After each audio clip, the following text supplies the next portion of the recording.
Hey, what's going on, everyone? So, there's been a large number of people who have been somewhat dismayed at the notion of having to unlock playable characters in the latest Super Smash Bros. Game on the Nintendo Switch. You know, a game which currently has 74 characters built into it, but also a game that starts you off with a mere 8 out of those 74 characters to choose from. You know, these being the original N64 stock characters. Unlocking characters is in a Smash Bros. Game has been a series staple and one of the biggest incentives to progress through many of its modes in order to unlock these characters and grant the player additional incentive to keep moving forward, so to speak. But with this new game, and as the series has grown, unlocking all these characters have become, for many, a daunting and somewhat off-putting task. Many stating that they've already paid for the game, so why can't they just have the main content, this being the characters, already there in order for them to play and to try out.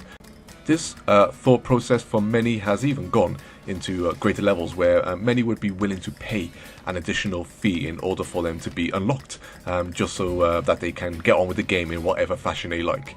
I have a few friends who feel this way, some of which are essentially time-starved, I suppose, with their games. So they, in a sense, require a focused and essentially complete experience from the get-go, so they can maximize their precious gaming time. I understand this mindset, because as you know by now, hey man, I got 5 kids to feed.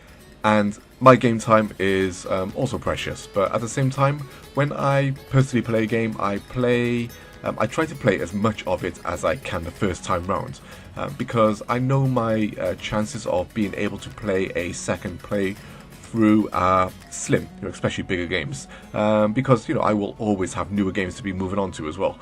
But if we're sticking on the subject here with Smash Bros. Ultimate, this game isn't the type of game you play for the month and quickly move on from. Essentially no fighting game is like that, because they were never designed in that manner.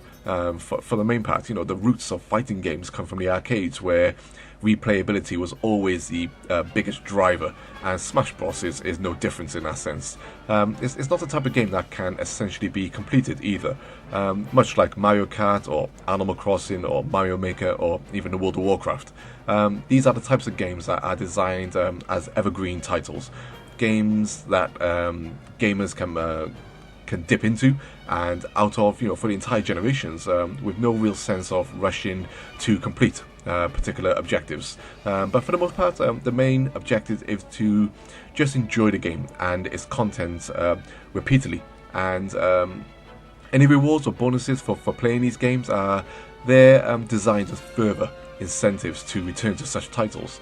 For games like Super Smash Bros. Ultimate, the developers want you to experience as much of their content as possible.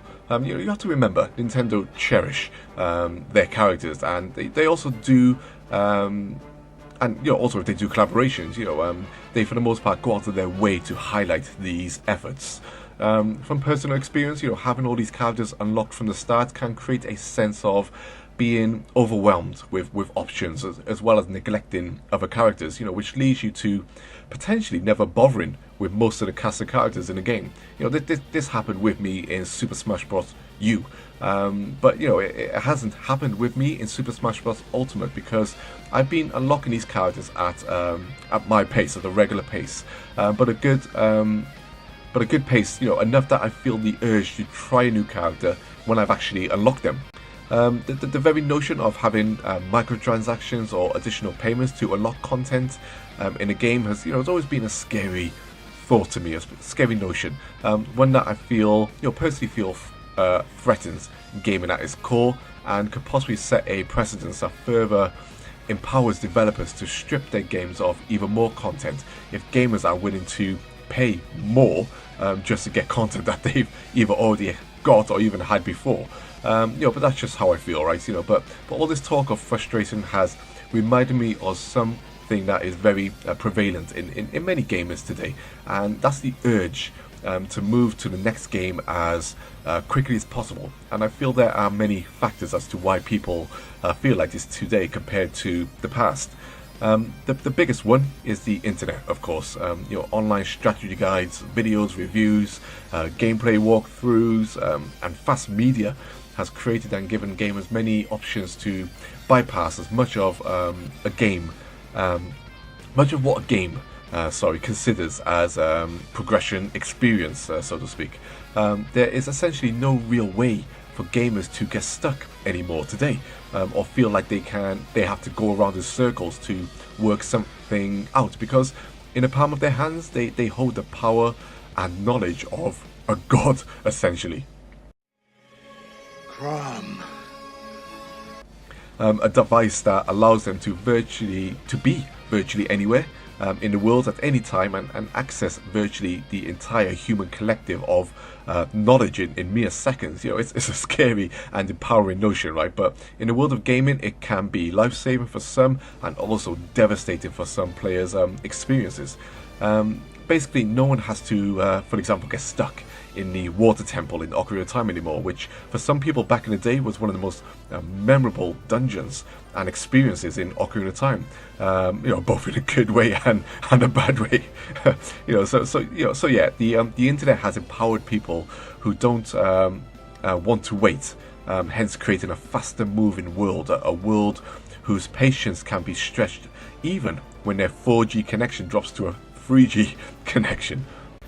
Then, of course, you have the mobile market, the mobile phone market, empowered by the internet once again, and providing experiences that are designed to be essentially played in very short bursts, 10 minutes before moving on to the next easily downloadable app, or just put it in your pocket and move on while you do something else. But of course, the mobile market can also trap much of the market within products that are free, and we as people we as people love things that are free, and after playing somewhat competent experiences for free for so long, with those experiences also being quick to pick up and in a way easily forgotten, this creates a market that wants nothing more than free, fast-moving products. I still love to see the numbers of people who actually played Pokemon Go on their mobiles and then decided to jump into Pokemon Let's Go on the Nintendo Switch. An experience that is indeed mobile in a sense, but one that is also a lot slower and essentially time-consuming than the dedicated mobile game itself, which was downloaded in the millions. Would these people care or have the patience for larger, more time-consuming products like Pokemon Let's Go? I'm not too sure that they would myself, but I would love to be proven wrong, of course. Then you have the modern gaming scene, an industry that has catapulted into a multi-billion-pound industry since the rise of 3D or the 3D era, and the emergence of technology giants like Sony and Microsoft, who decided to create their own gaming divisions and consoles and splash their billions into marketing, sponsoring and acquisitions, which has led gaming to become as big, if not bigger, than the movie and music industry, in a mere 2 decades, give or take, which is insane to think about. This money, marketing and publishing has led to many third-party studios, to thrive on platforms and on their platforms, like Sony and Microsoft and stuff, and Nintendo, developing yearly franchises that many gamers lap up on an annual basis, like I said, and demand new entries as soon as possible, essentially. Could you now imagine if you only have one FIFA and one Call of Duty game per console generation?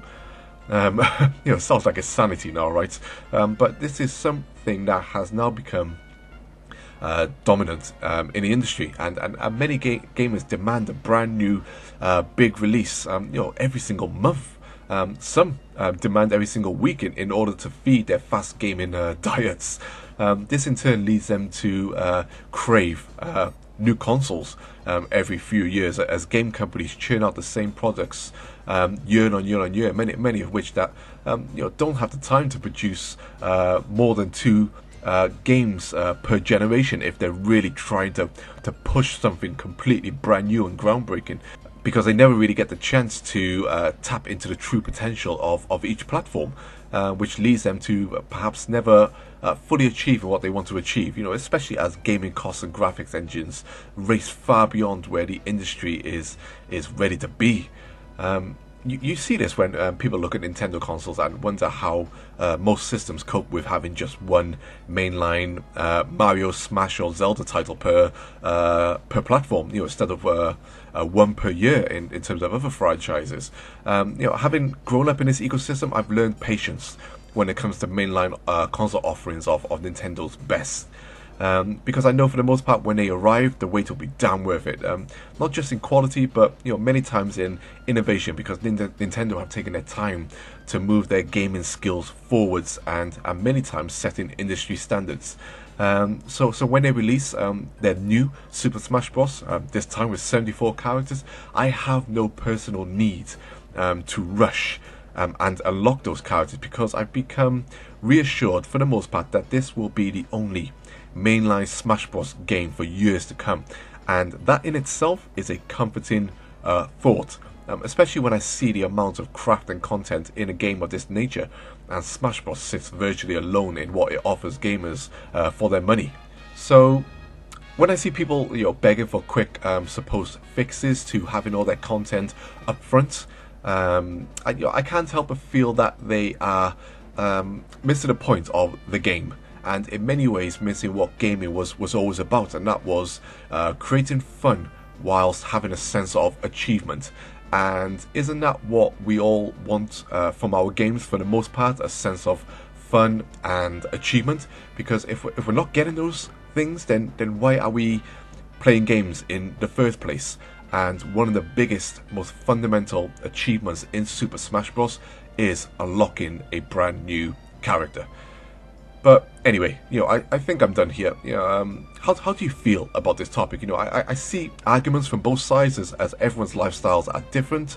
But as for me, even though I'm time starved, if a game wants to essentially lock parts of its content behind a progression wall, then just as long as that progression wall is realistically achievable without asking more money from the player, if the player has already paid their fair share, or does it take too much time when I'm just to unlock basic achievements, which in this case Super Smash Bros. In terms of characters, unlocking those characters are the fundamental and basic form of achievement, and you can unlock them quite regularly. Something which I've done because I've got most of the characters now in the few days that this game has been out. Then I'm all game for that, and will get those achievements in my own time, without the pressures of the modern, fast-moving gaming scene that we're a part of today. But anyway, as always, thanks for listening, and I very much look forward to your comments below on this topic. So, take care all. Peace.